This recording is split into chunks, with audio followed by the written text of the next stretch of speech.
My name is Julie Pearson, Little Thunder. Today is Saturday, December 1st, 2012, and I'm interviewing Muskogee Creek artist Sandy Fife Wilson, who works in multiple media for the Oklahoma Native Artist Project, sponsored by the Oklahoma Oral History Research Program at Oklahoma State University. We're at Sandy's home just outside of Okmulgee. Sandy, you were a student at the Institute of American Indian Arts in the 70s. You and your sisters did native clothing for quite a while, but you've also spent many years teaching in a variety of places, and since you've begun doing art full-time in 2009, your resume is just full of awards at the rate of 2 or 3 a year. Thank you for taking time to talk with me today. Well, thank you. Where were you born and where did you grow up? I was born in rural Okmulgee County, just outside of Destin. And I lived there all my life and on my grandparents' allotment. And I attended Graham School, which is in Okmulgee County also, through the 9th grade. And in the 10th grade, I went to the Institute of American Indian Arts in Santa Fe, New Mexico, where I graduated in 1969. What did your folks do for a living? My father worked various jobs. He worked for Stanlin Oil. Is it Stanlin or Stanlin? Okay. My father worked various jobs in Tulsa all of our life, and he worked for Douglas Aircraft and for an oil company, Pan American Oil Company, where he was in charge of the tool shop, supervisor. And he also did odd jobs, like he was gardener for Mabel Bobard in Tulsa, and he did all of that to support his 8 children, wife and 8 children. And my mother was a school teacher, and she went to the Santa Fe Indian School after she graduated from Chilocco Indian School, and went to a teacher art program. And so she was there along with some of the teachers I had when I went back to Santa Fe, when I went to the Institute of American Indian Arts, such as Alan Hauser and Josephine Wapp. And she was she said she was just a farmer, but she was more than that. She was some people called her the Indian agent, because anyone needed any help with applications or information, anything, getting highways built, just community worker all around. That's cool. How about brothers or sisters? I have 4 sisters and 3 brothers. Well, one brother passed away several years ago, but my oldest brother, Bill, was the chief of the Creek Nation. My sister, Jimmy Carroll, is a master artist for the 5 civilized tribes. My sister, Phyllis, is a well-known artist, and we all do art, crafts, and my sister Sharon is also a writer. And my 2 younger brothers were mechanics, but they also were leaders in the Creek Nation and in the community also. And my youngest sister is an artist also, but all of us girls are teachers. Everyone has attended college or received degrees all the way up to doctorates. And we're just all involved with the Creek Nation and the communities also. Yeah, education and the arts has like run through the family. Yes. From the very beginning, from our mom and dad. They taught us to help others and to be leaders and do what we could. What was your relationship with your grandparents on either side or both sides? My grandparents on both sides were deceased by the time I was born. Mm-hmm. So I didn't know my step-grandmother on my mother's side, just a little bit for a couple of years when she moved back from California. Mm. But that's about it.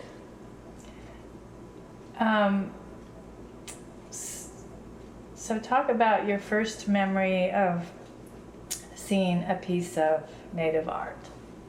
My first memory, I think, is just we had a 4-room house, and in the long room in the back, up by the light, there was a picture of an Indian chief that my sister Jimmy Carroll had drawn with chalk one night when she was up, and it was on the wallpaper, and it stayed for a long time. But that's my first memory of Indian art.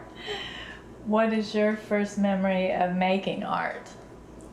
Well, besides the playing around in the clay and everything around down the creek, I remember just drawing cartoons out of the funny papers, Henry and Sluggo and all of those. I remember doing that. I would get up in the window and on top of the bedstead, and I would be drawing and not paying any attention to anything else going around me. When you were just attending like primary and middle school here, did you get any art classes or any art instruction there? No, all of my art instruction came from either from Mama or Carol and Phyllis. But we always had things to do in, like, with our reports. Mm-hmm. We draw a picture with it that would help, and so, but we drew all the time.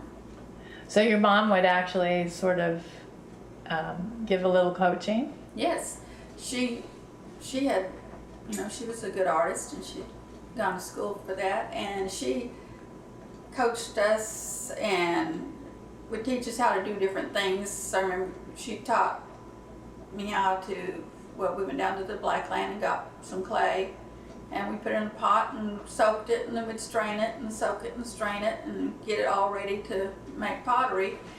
And she also, when I was about 12 probably, she taught me the basics of finger weaving. She had done that when she was younger also, and weaving. But we always had supplies. Daddy he'd bring us pencils. We always had pencils. We always had some kind of paper. It may have writing on the back side, but we had some kind of paper. And he'd bring colored chalks, colored pencils, and our neighbor was Superintendent Graham, and they had paint by number sets. And so when they get through painting the picture, they give me their leftover paints. And I remember painting a picture of the moon when they first shot pictures of the moon, just with my fingers and with pounded matchsticks where I could make them into a brush. And we'd have maybe a couple of brushes. We'd have some brushes, but they were more watercolor brushes, and this was some oil paints, and so Mama showed me how to make the stiffer brushes out of the matchstick. And so I had pictures like that, and I painted pictures of my brothers from their school pictures, and when I was about 10, 12 years old. And we got to use all kinds of things. Yeah. She taught us how to do all kinds of things and how to play and have fun and enjoy life and creating. So you headed out to the institute in 10th grade. Yes. Were one or two of your sisters out there already? Well, Jimmy Carroll was on the pilot program for 2 summers in Arizona, and when they opened the school, my next sister Phyllis went out there, and she graduated in 66. She graduated in 66, and I went out there that fall. But the funny thing is that that's the same school that my mom went to when she was at her teacher training. Right. So we were all involved with the same facility. Right, all that history.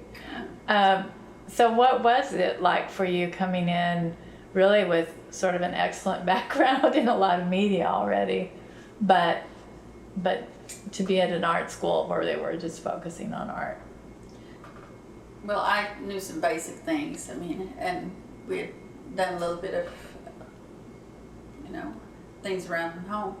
But I got to go more in depth in everything. I had painting classes and jewelry class, printmaking. I love printmaking. And took traditional techniques with Josephine Webb, and she taught me a lot of the different patterns and a lot of different things. It was just traditional techniques from all the tribes, and we learned about the different tribes all over the United States, their clothing, their foods, their dwellings, just everything. And just knowing that a lot of the teachers were famous artists already, like Alan Hauser and Fritz Scholder. It was just,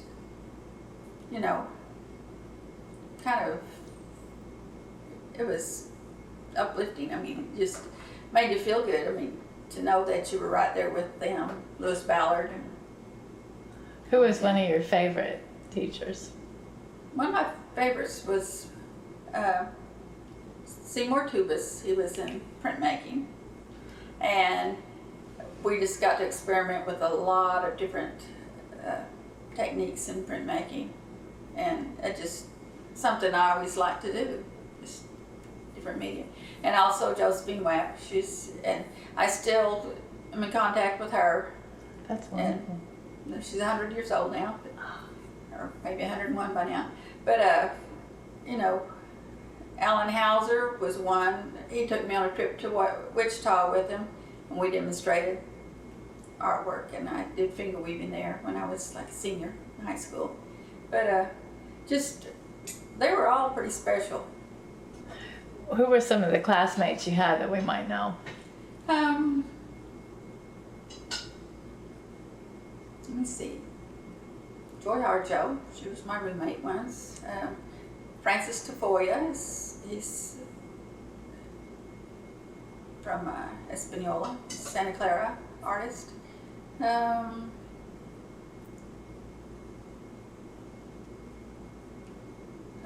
Larry DeJarley.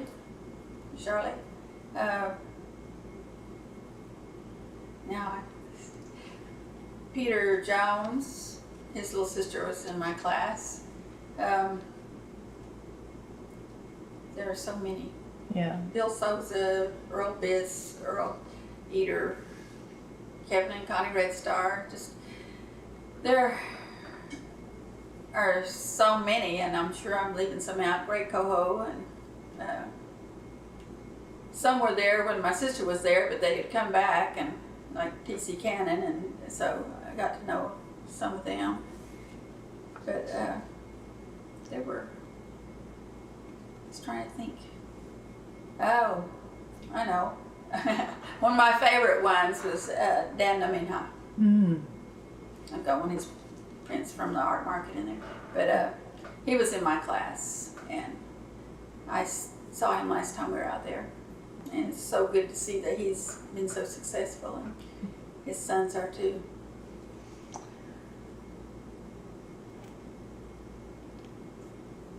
So, what did you learn at the Institute that you think just really carried over into your art, maybe beyond just the technical deepening of your knowledge?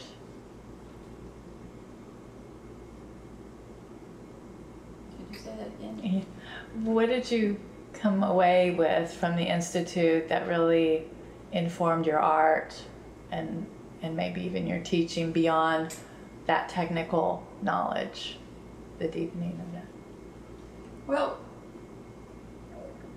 it seems that when you're there, in contact with so many people, and you learn that your art is special, especially if you use something from your region, from your area, tribal area, and that you can experiment and do more things with it. Like right now, I'm doing more traditional things with the southeastern designs, but my art before, I would do more modern things, non-representational paintings, and all more with just using the design and the composition. But I think that you need to preserve what you know too, because you can always exaggerate some more and change your art, but you still have that sense that your area is special and that you can contribute to the knowledge of that area. What happened after you left the Institute? After I left the Institute, I went to Northeastern State University and studied art there with some teachers I did. I love the figure drawing classes, and that's one of the things I liked, and with the charcoal and Conti and all. And I did some, painting and just everything, but I still like the printmaking. We did some serigraphy and things, but I took education classes and became an art teacher. So were you kind of thinking that teaching would be a way of supporting yourself while doing your art? Was that, or were you just drawn to teaching as well? Well, I think since I was little, I had kind of decided I wanted to be a teacher, but because Mama was a teacher, and it ended up all of us girls are teachers. But I do enjoy teaching students how to manipulate materials and bring out their creativity. And I also teach them about history of art.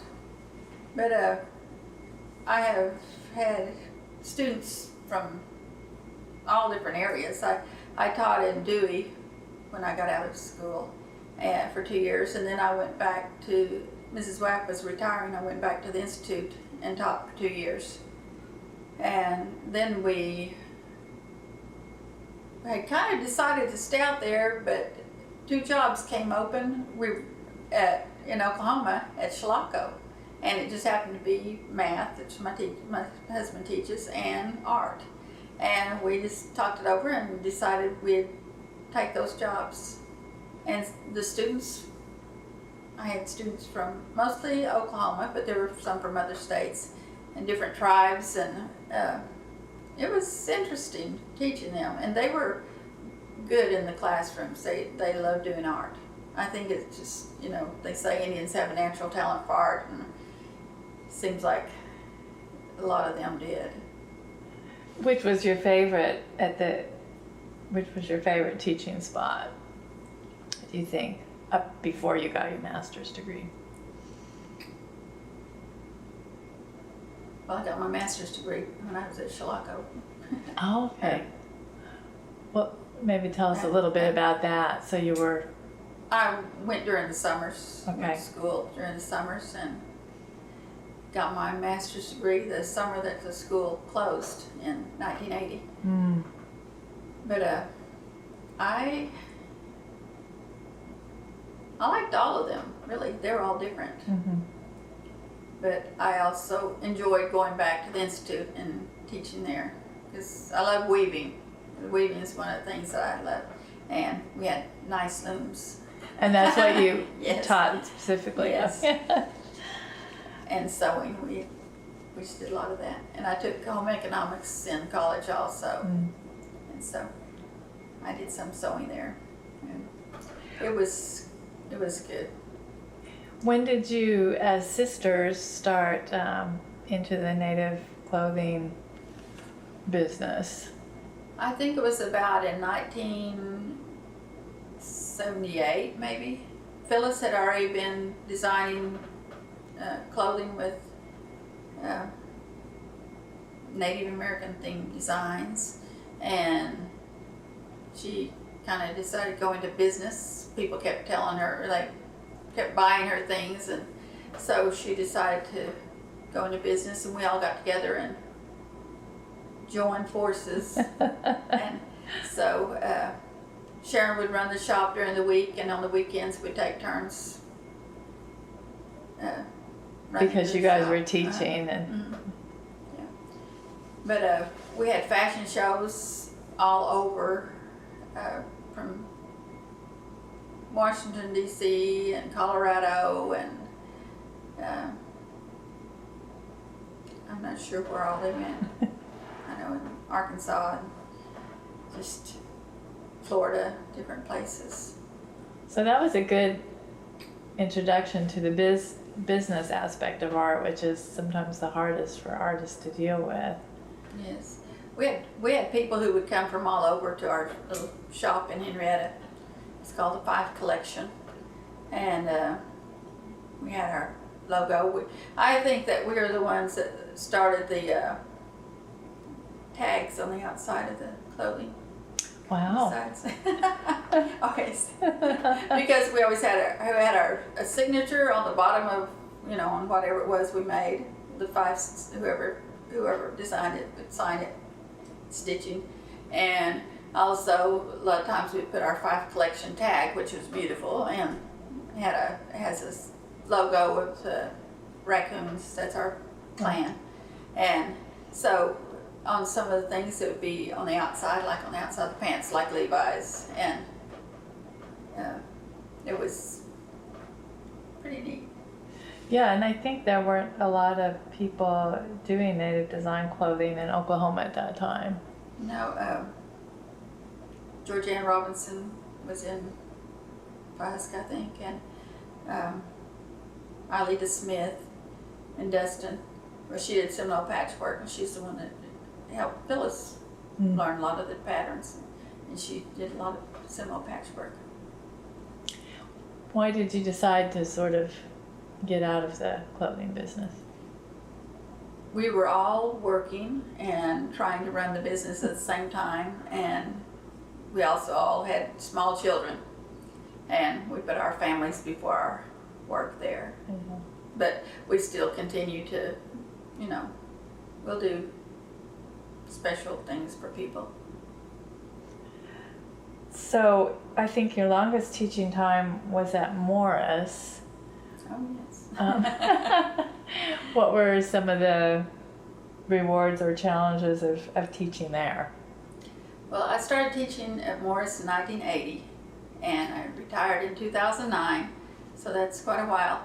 But all along the years, I would teach them like art history, art appreciation, art production, and we studied all kinds of things. I would have them doing pottery, sculpture, printmaking, applique, batik, basket making, just painting, drawing, any medium we had, so that they would at least experience these medias. And a lot of them, they would find that they excelled in something, Some may draw very well, but they can't make a basket. Others can do crafts, and they can't do the fine arts. And I had one boy who was a Downs boy, and he won several awards with his drawings. He'd take markers and a ruler and just use that, and they were fabulous. But I had maybe 25 students in a class, and they were all stages of knowledge, and so some of them had been in my class for 4 years, and others had just never had art at all. But I had to work around that and just try to get everybody to fit in and, produce. Mm-hmm. Find what they were good at. Yes, and we had, back in the 80s, 90s, mostly in the 90s, I guess, there were a lot of Indian art shows. The State Department had an art show. We went to the Kirkpatrick Center. We took artwork to the fairs, Tulsa and Oklahoma City. We had Indian art shows. Like, we'd have 4 or 5 of those a year, plus the others, the open art shows. And the students really enjoyed competing and seeing what other students were doing at other schools. And it was fun. I had a lot of students who would really participate and enjoyed it. And, the congressional art contests. And it seems like as the years went by, a lot of the students with more technology seemed like they lost interest in doing the hands-on things more. And that's one thing I think about with technology. They lose something, because we used to do calligraphy, and now you can just type it in, get any font, any size you want. And I think it's changed a lot. Mm-hmm.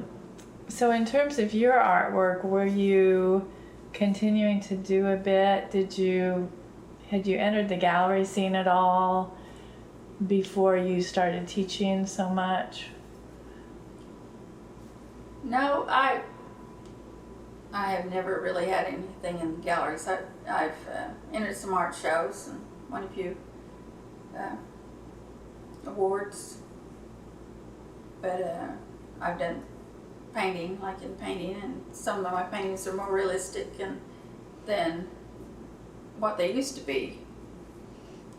But did you enter any of the annual shows, or I guess that would have Philbrook Annual? That last year was 79, I think. No, I was in school still, but Five Civilized Tribes mainly, in the Cherokee Heritage Museum. There's some things there.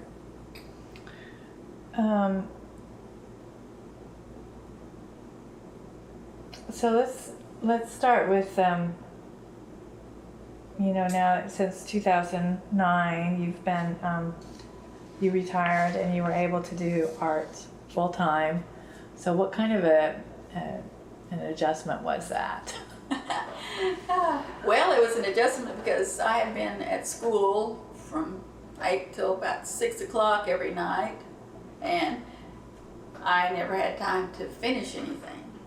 I had lots of things started, or I would start a project, and I had 3 children and they loved art, so they'd say, let me do some, and pretty soon they'd be doing their artwork, and if you look around my house, it's everywhere still. But they were pretty good at it too, and I just didn't have enough time with taking care of a family and teaching. And so as soon as I retired, I just hit the ground running. I got out my yarns and everything and started weaving, doing finger weaving. I took a class in shell carving. I took a class with creek pottery, and Mary Smith taught me how to do the creek baskets, and I already knew how to do a lot of these other things, and just basics, But I wove a wall hanging and sent it to Santa Fe for their auction, for the scholarships, and just enjoyed just going back and seeing other people and seeing what people have done. And I just try different things, like the copper tooling with the creek designs. I had done some with leather before, you know, leather tooling with the old designs, and beadwork too. I used to make medallions with the, even like with the snakes, the serpents and things on them, and all kinds of designs. I don't have any now, but I remember I did them. Yeah. May pick those up again. Starting with finger weaving, can you talk a little bit about the importance of it to Muskogee culture? Well, the finger weaving, I think a lot of different tribes did finger weaving, and there's samples found in caves in the southwest even of this similar weaving. But you know, when they started trading a little more and they could get fibers, and I guess they used different animal fibers and all, plants. But the men have always been the flashier dressers. I said it's like the birds. The birds are colorful birds are the males. The plain ones are the females. But the men wear the belts, the sashes, and this is the finger weaving is the traditional style. Because if you look at the old photographs, any pictures you might find, the designs are angular, with the chevron design, the diamonds, the zigzags, anything like that. But in the stomp dance, the men wear and the women too, wear sashes. And they've gotten flashier too because they have bigger tassels on their belts now. But the men also wore them, you know, across their chest. They'd wear a sash, or with their bandolier bag. They wore them as a sash. They wore them as garters to hold up their leggings. And some, I've even seen some pictures with them using them as a turban. How about shell carving? You mentioned that you took a class, I guess, to get started in that. Yes, I took a class at the College of the Muskogee Nation, and with Dan Townsend, who's quite well known. He's from Florida, and he taught us the basics of the shell carving and using a Dremel tool. Now, I've yet to carve them without one, but I would like to try that too. But I use the Southeastern designs on mine. Sometimes I might change them up a little bit to, you know, just make it a little different. But most of the designs come from the Southeastern North America. And some of them were found on copper plates, some were found on shells. And so I try to use those same, and sometimes they're just fragments of designs that are found. But sometimes I'll just create the rest of what I think it might have looked like, or, you know, what might look good.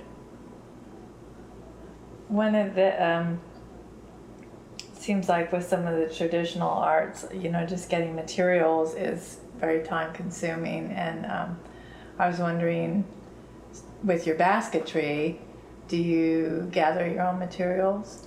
No, what I've used mostly is just commercial cane or commercial reed, and Mary Smith and I are going to go gather some river cane and split it and get it ready for that. And I've also used some pine needles, learned to do pine needle baskets. I have a cousin in California that does pine needle baskets, and she's teaching me how to use those. So how is Creek basketry different from that of other 5 tribes? I think the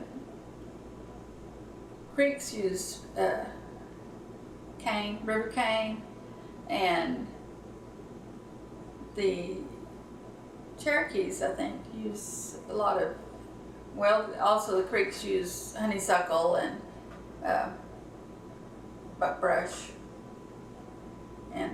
But the Creek baskets, they will have the cane baskets have a double rim on the top. I've seen some Choctaw baskets that have a double rim, but I don't know if they're made exactly the same. It's What about pottery? oh, and also Do you dig your? Go ahead. Also, you can add this on.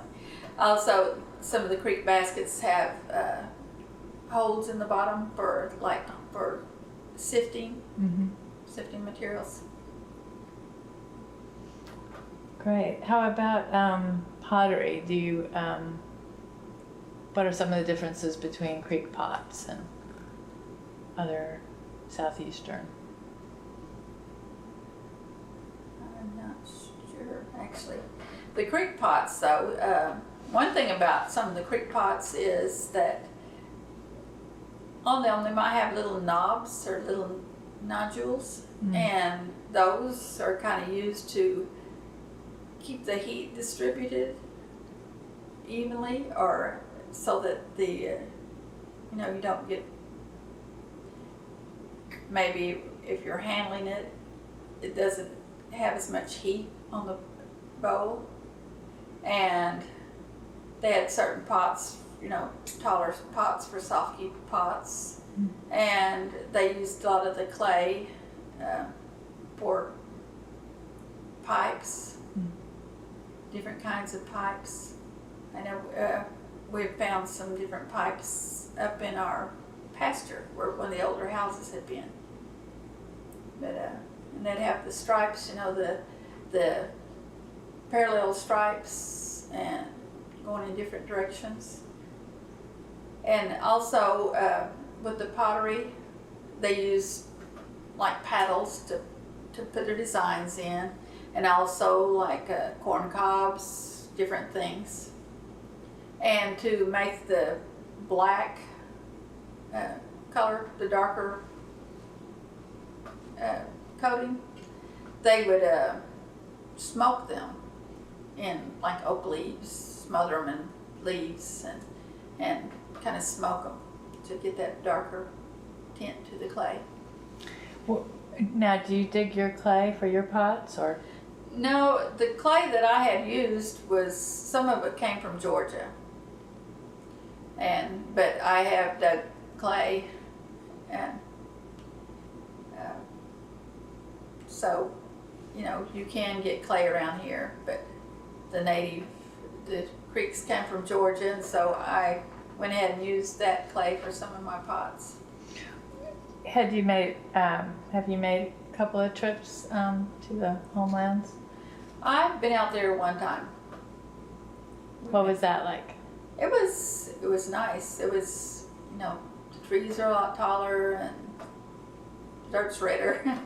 Well, but it was different going out there.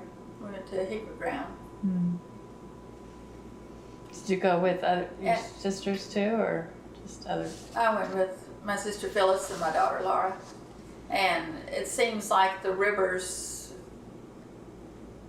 have a lot of water in them. They're wide and they look so deep. But as compared to the rivers here that dry up half the time. But it was just a kind of a strange feeling to think that we could still be out there, if things had been different. I guess I did go twice. We went to Macon, Georgia with a group of creeks in the early 90s, and my sister Carol and I, and we talked to students out there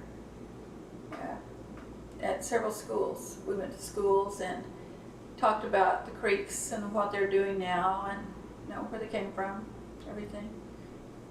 Did you take artwork too, or? Yes, we took artwork, and there's a lot of different samples of things to show them. So now that you're going full time, how do you juggle like the production side and the marketing side? Well, it's not much of a juggle right now. I just kind of make what I want to do. I do what I want to when I want to do it. And if I feel like making baskets, I've got reed all over the place or cane everywhere. And I might work on baskets for a week or so, and then I'll work on finger weaving. Finger weaving I can take and do it in the car. I can, just any place I can do finger weaving. The baskets I have to be around where I can have water with me. And the shell carving, the shell is actually toxic, so you have to be in a well-ventilated space or outside. And so I do that mainly in the warmer months, or if it's not too hot. But, Do you get a lot of commissions, like for sashes and things? yes, I get Moccasins? quite a few moccasins and sashes. I have done some classes also, taught some classes in moccasin making and sashes and baskets, and help with the communities in doing that. But I've, sold different things to do at different places. And the sashes, lots of people want to order and they want a certain pattern, the certain colors, sizes, it's more, they can customize them more. What are some of your major shows right now?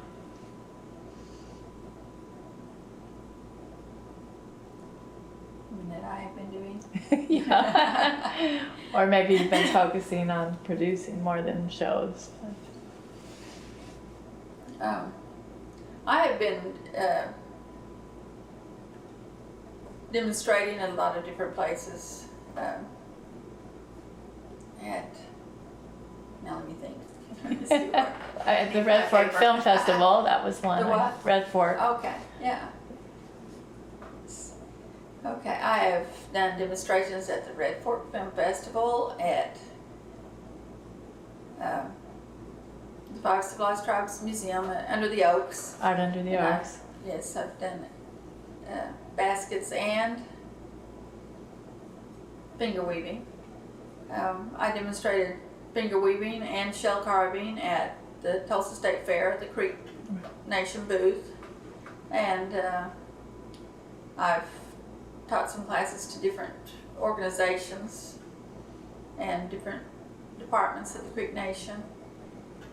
And some of the communities around. I've helped with their summer programs for students.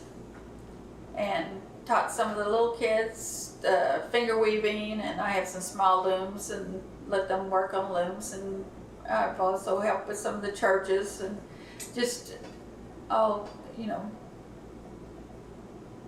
all types of organizations. It hasn't just been one thing. But I've entered a lot of, I think in the last, since 2009, I've entered the Art Under the Oaks and the Cherokee Holiday Art Show at the Armory. And I won awards there each year. And I was actually surprised at that, but because I hadn't done anything in so long. And sometimes for media that you were just like the shell carving that you had just begun to explore. Yes, and but I love doing that. And I love, the shell carving. Get the shell, cut it out, grind it down into shape, polish it. I might draw my design on there and carve it, and then I have to kind of polish it again by hand, and I put pigment in it in the etched part, and then wipe it off clean, and just, then if I make it into a pendant or, necklace or anything like that, earrings, and just doing from the very beginning to the end, that's something, because a lot of people don't do that. And I think I think that's one of the things that I want to do, is just like the river cane, just gathering it and start from the basics and all the way to the finish. The whole process. Yes, the whole process. is and all that. What's so satisfying about that as opposed to just starting with ready-made materials? Well, just the idea that I have done the whole process. I think that's really something, because there are too many kits and, easy ways to do things. And I enjoy just doing it all. My mother we have a coat and a sash she made when she was at Santa Fe. And she actually had to take the wool, clean it, card it, dye it, spin it. She designed the coat. She wove the fabric, put it together, even carved the button that was on it. Everything was just from start to finish. And I think that's really wonderful if somebody can do that. Right.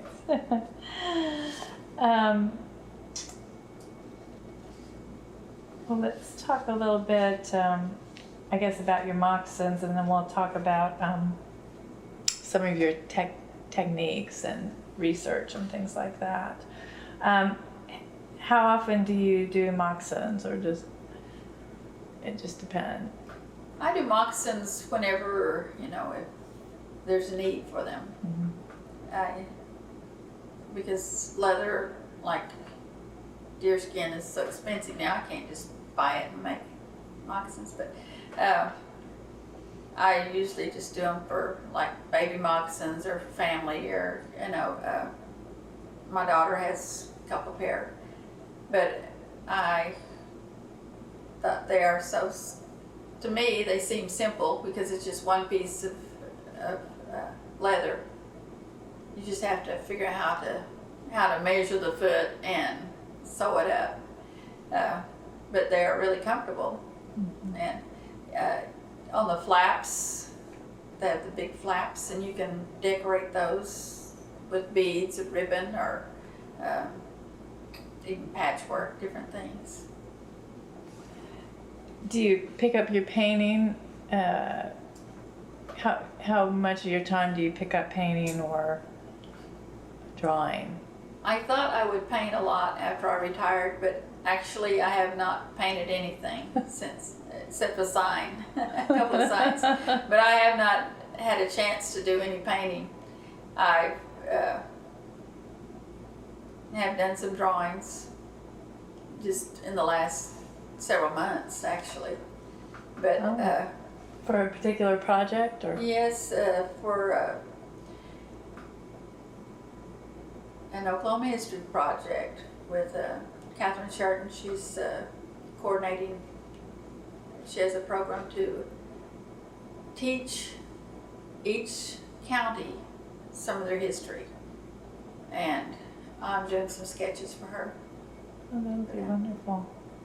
And just tell a little bit about a highlight or two from going to the Smithsonian with the Muskogee Dalawa project, the festival. Okay. I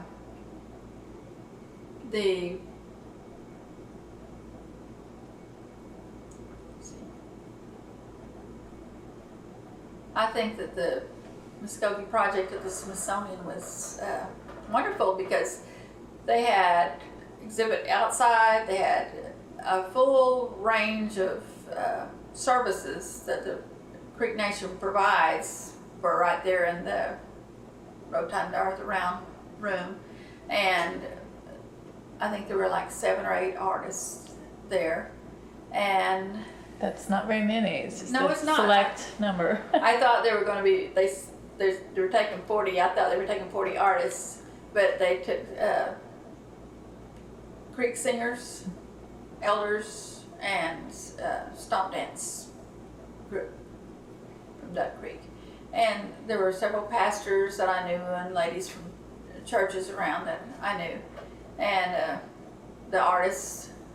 And we had pottery, flute making, painting, and stickball making, and there's one with some similar patchwork. But I had my shell carving and baskets and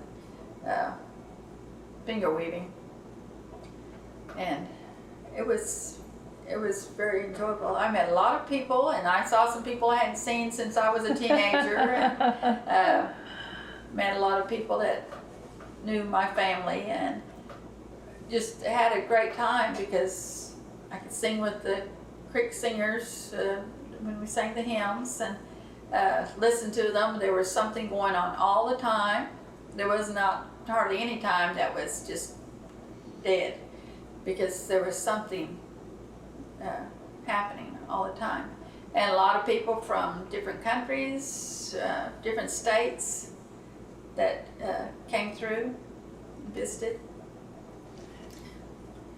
And your husband came with you. Does he go to shows with you periodically? Does he help out with the art business at all?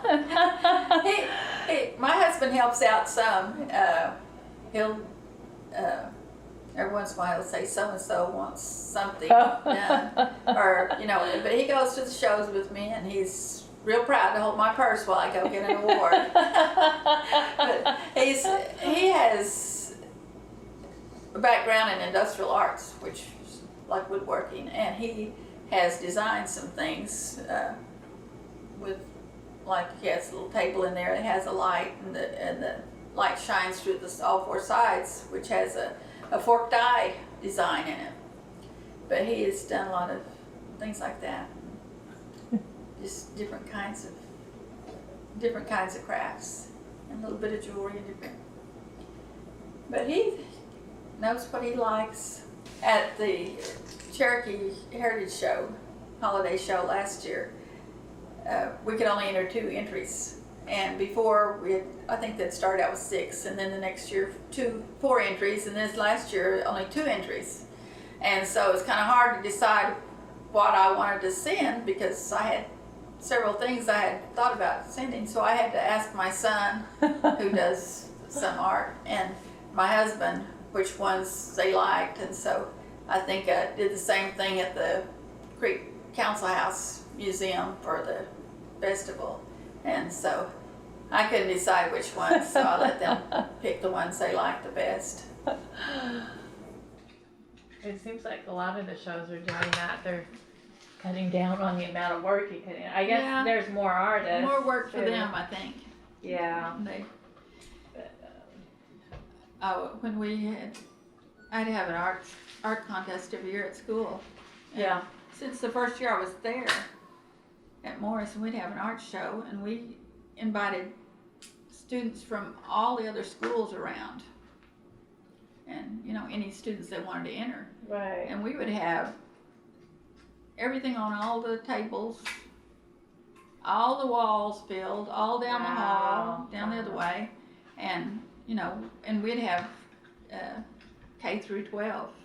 Right. And so lots of times we get, and my sister taught at Dustin, and so she'd send some of her work, and my other nieces would send things from, different ones from different schools and different areas. Yeah. And we'd get a few from the others, and from the other schools around the county or just the region. Right. And it was good. We'd have so many things, and it took, I finally started getting, some of my top students in the high school to judge the little kids' things. Oh, that was good, yeah. And great give them a chance to do that. Yeah. But it was, because somebody come in to judge things, and just middle school and high school, they'd be there 3 or 4 hours, Right. working. That was a great experience for them. What kind of research do you do for your Southeastern designs? A lot of my research comes from museums, or some museums that I've gone to that have exhibits, and also a lot of them come from the book Sun Circles and Human Hands by Emma Lila Funderburk, edited that, and a lot, and there are, James Howard's book on Southeastern Indians, and but a lot of the designs I've seen, and we used in our fashions when we did the fashions. We used a lot of these same designs, the serpent designs, the orc die, sun circles, just the king bird, just everything. Warriors, a lot of the different animals. Did you ever get to make a trip to the Smithsonian too, or have the museums been closer in? We went to the Hay Museum, and my sister and I went to New York. Went to the museum there, saw some things, and then we went to Macon, Georgia, and Spiral Mounds, just different places. Would see things. Do you, for your shell carving, do you sketch the design on paper beforehand? How do you approach that? Usually I do. I'll sketch it, or I'll sketch it right on the shell. But sometimes I don't hardly ever just do it with no sketching at all, because I would really get off. I was wondering if you'd ever accidentally ruined a shell because. No, I usually do something else to it. I'll fix it some way, you know. I hate to ruin a shell or anything like that, because if you go out of line a little bit, you can always make it a deeper line or do the background a different way, you know. There's always something. I've learned that from my mom and my sisters, you know. If you make a mistake, you can change it. But that's one thing about when I was teaching school. Some of the kids, if they'd make a little line crooked, they'd wad it up and throw it away. I mean, but it's a process, and you know, you've got to figure out how to be creative with all of these things. Right. And is it expensive? Are they expensive? The bigger conch shells? Well, I found a bunch of shells at a rock shop that I think the owner had passed away, and some younger people were taking it over, and they sold me a whole box full for $5 when they had higher prices on each one. But and I have a friend who gave me some pink mussel shells, and those are really pretty when they're polished up, and they're easy to carve too. But and some of the shells I got from my son's father-in-law, but I think you can order them, shells, different places. But now that I carve shells, you know, people bring me shells a lot. Just give them to me. And I use old buttons too, the pearl buttons. Those make really nice. And so carvings. That involves a little bit of searching around, sort of. Yes. Well, my sister's Jimmy Carroll, she sews a lot, and so she is always finding some. And Dan Townsend gave me some one time, and it's just, you know, sometimes you can just find them.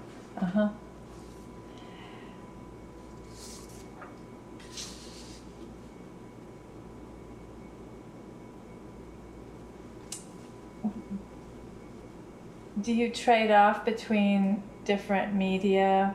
Do you keep several projects going concurrently when you work? Yes, I keep several projects going right now. I've got 4 sashes I'm working on, and I was working on some corn to put on some baskets, but I keep things going all the time. I am never bored. I haven't been bored. I don't think I've ever been bored in my life, actually. Are you doing any loom work at all right now, or? No, but I plan to. I was when we were in Tennessee, I saw some real pretty scarves, woven scarves, and I thought I could do that. So I'm going to get them out as soon as I have a chance, because I love working with looms, on the loom. Uh-huh. And when I was in college, we used to come back on weekends and we'd go to the Creek Nation. They had several looms there. Hepsy Gilroy would be down there, and she was in charge, and we'd weave different things. What is your creative process, starting with how you get your ideas?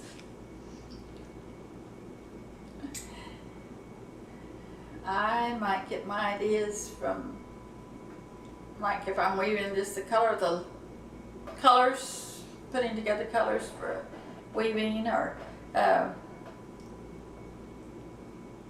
if I see something like the baskets, I'm always wanting to do something a little different anyway, but you know, there's so many different weaving patterns you can do on a basket also.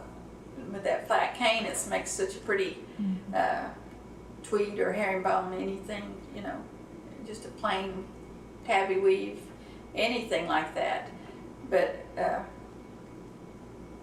I just, lots of times I'll be working on something, I might change it around. If I have a clear idea of what I want to do, you know, sometimes I might add some color to it, or try a different design, or try to put something else with it, just to be a little different. Lots of times it's just in progress, I change things up. But like for the finger weaving, you know, you can start out with chevron design and change it to a diamond. You can split that up into something else and change your pattern just right in your hands as you're working. The finger woven wall hanging I started out with some with arrowheads, and then I changed them to chevrons, and then I would just, it was kind of a plaid in certain places, and just changed it around and get creative. Yeah. And the materials too, like I've done some with the silk cord. Mm-hmm. My niece is a fashion designer, and she designs handbags. And so when she was the designer for the Native American Fashion Week in New York City, she had me do some sashes for straps for her bags, or for sashes for the girls to wear, the models to wear. So she'd have something else creak in there. Wow. So it was fun doing things like that. What is your creative routine? Like, do you like to work more during the day or at night, or just when you get a chance? I like to work whenever I get a chance, mainly. But a lot of times it's at night. My husband gets after me for stand up till 3 o'clock in the morning. But I work good at night. And I guess just any time I have time, and you know, the weather, like I said, the weather has something to do with it too. If I can get out on the back porch or someplace to carve. Mm-hmm. But right now I'm getting a studio out in the back, the old garage. I get it for a studio, and so I'm getting some shelves and tables and things, and also a bent table so I can carve out there. Oh, that's great. Because right now, you know, you have to wear a mask to do the carving. Mm-hmm. And just when will your studio be finished? hopefully he's gone after the door today. But hopefully in the next month, I can get in there, get some things, that move my looms out of the garage, the house garage, into there, because they're just like in storage right now, and I haven't got the chance to use them. Right. I have some table looms I bought from the Firehouse Art Center in Norman, by the Jacobson House, I think. And so we used to use them at school. I'd take them to school, and we'd have like 8 looms going at once, and 4 of them were mine, so I brought those home when I retired. And I'm just waiting. Right. But right now, I work in front of the TV, or I do my baskets and weaving in the living room, and my shell carving in the back porch. Right. Talk a little bit about the Fife family show too that you did. Because I forgot to ask about that, and that was. Do you remember when it was? 2 years ago? Does that seem right? 2 or 3 years ago? I'm not sure. Maybe 3. I'm not sure. Okay. Several years ago, we got together with Betty McGee, who was the curator at the Broken Arrow Historical Society. And they had just redone their building, and Phyllis had done a painting for their exhibit upstairs, and they had a big room downstairs for shows. And we got together with her and decided to have a family show. And it was artwork. My dad made my mom's wedding ring out of a stainless steel pipe. He just polished it down and made the ring. And my mom, like I said, was an artist, and she had done art all her life too. And so she had some things, the woven jacket she did, her sash, and some carved buttons, and pottery, a doll, you know. I remember when we were little, she had a puppet that she had made. But we had 75 years of art from the time she did her artwork to then. And I think there were like 24 people in the show. Yeah. We had painters, printmaking, like the copper, the shell work, the moccasins, beaded work, fashions, saddles, like leather tooling, poetry, photography. Every medium was covered. About everything. Any kind of art you could have, we have done in some way. And even some of the younger children had some things that they had done.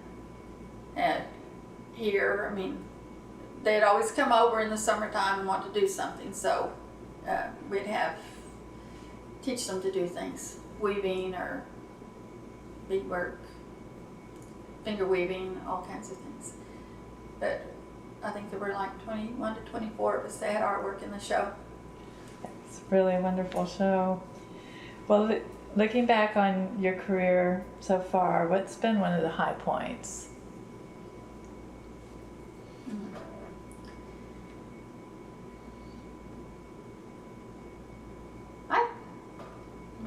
I think that one of the high points was that show, because, you know, it was a family thing.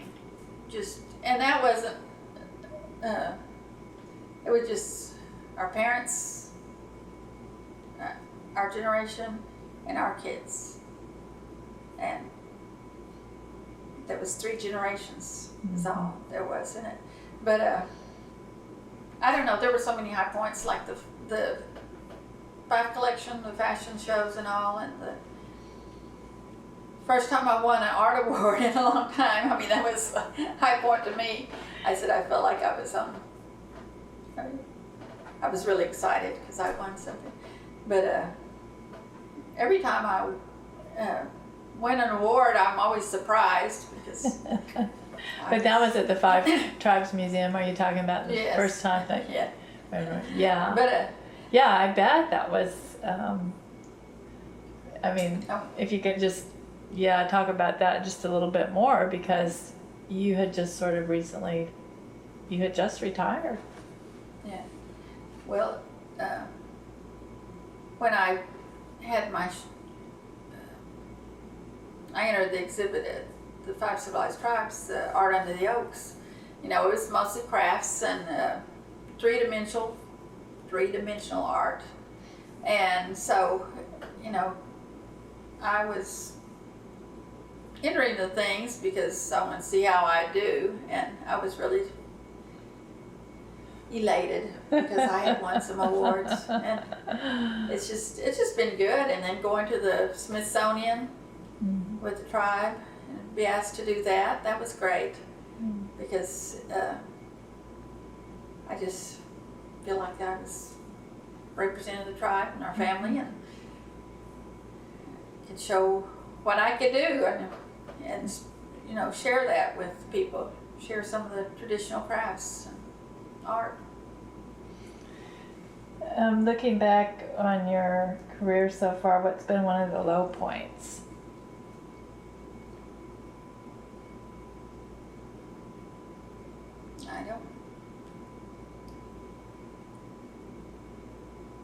I can't think of any low points. I mean, to me, I've just enjoyed it all. I've enjoyed doing all the work, and even if it doesn't sell or anything, and lots of times I don't even want to sell anything. I mean, it's just doing the artwork, and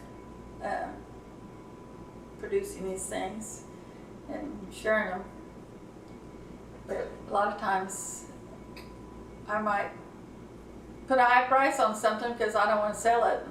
And if it sells, then that's all right. So, but I just keeping the traditions going is one thing, because the basket making, there's not that many basket makers. Finger weaving, there's not that many finger weavers left. And if I can teach somebody how to do that, then that's great, to carry it on, because I don't want that to die out. So, is there anything we've forgotten to talk about before we take a look at your work? Anything you'd like to add?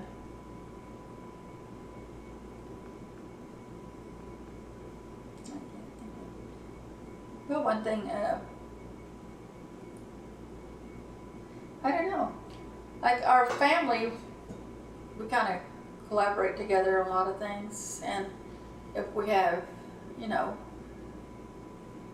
like the show up there, Carol might make the jacket for the Creek Man, and I'd make the sashes, and Robin make the bandolier bag, and you know, we just all work pretty well together and learn from each other. Whenever I have a technical question or a historical question, I like call my sisters. And you know, it's kind of a good resources there. And you might have to start your own shop here in the near future. We'll get ready to take a look at this artwork. This is a medicine dipper used by the Creeks and the ceremonial grounds during their busk, when they would drink the black drink from this dipper.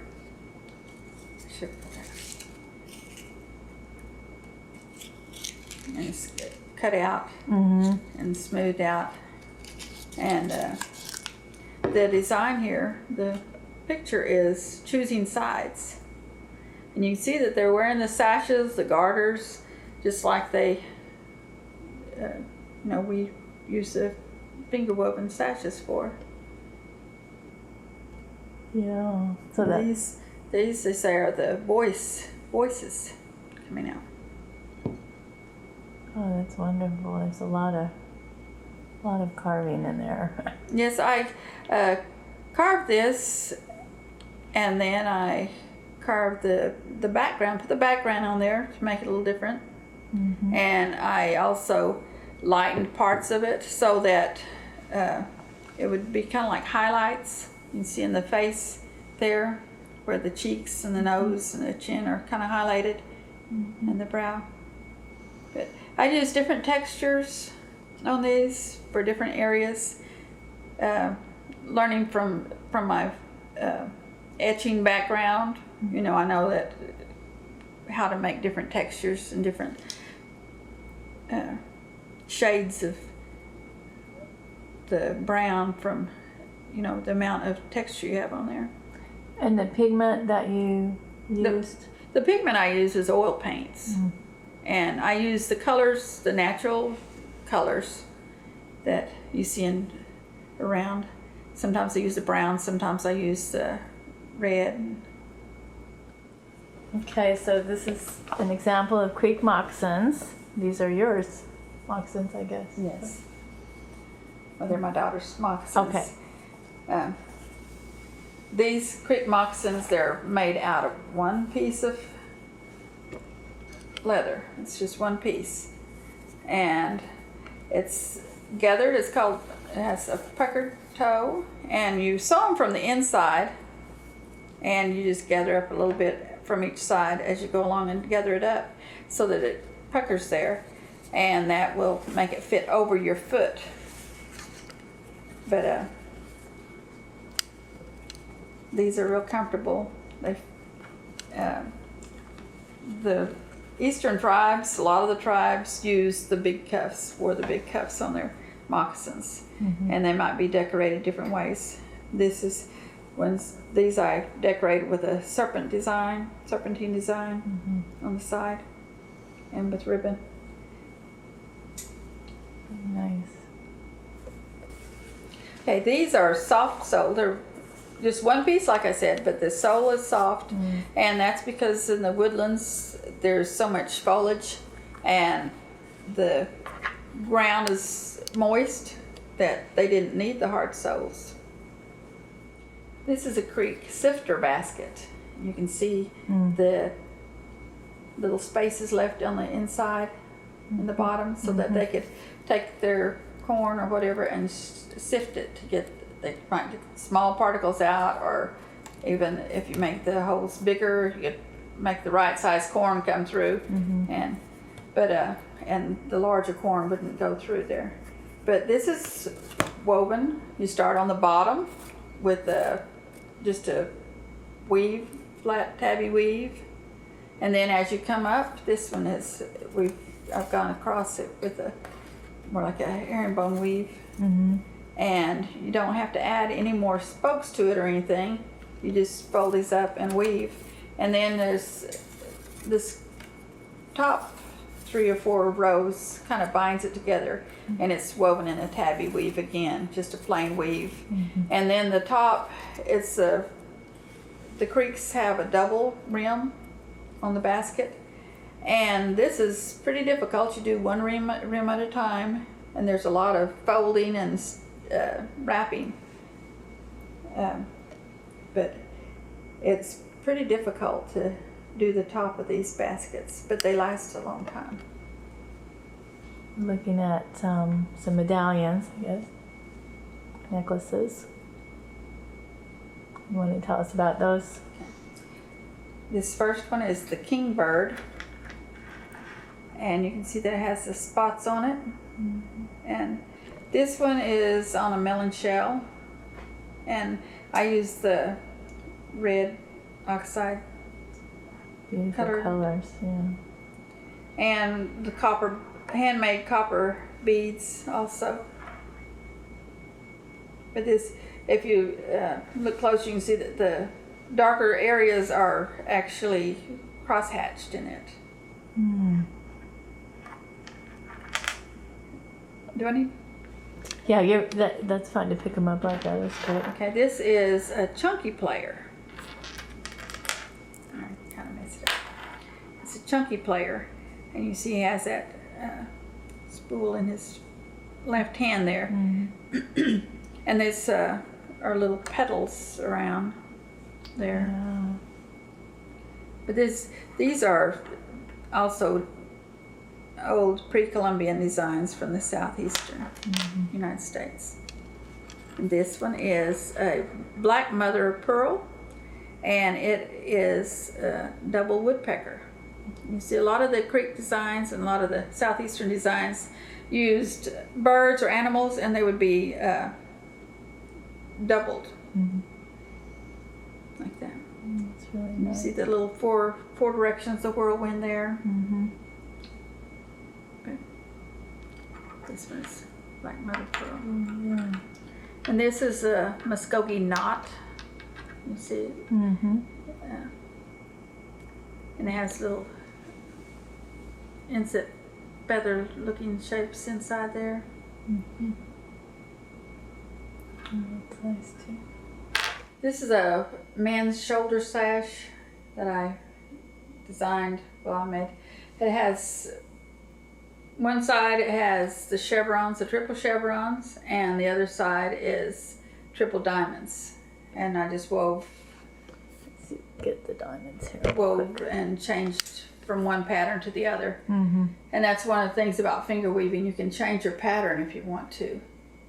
And with this, I just continued on down and wove the fringe Mm-hmm. and made the tassels, just tied the bottom for the tassels for the Right. length of that.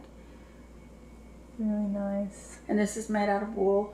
Mm-hmm. It's real soft. Nice colors.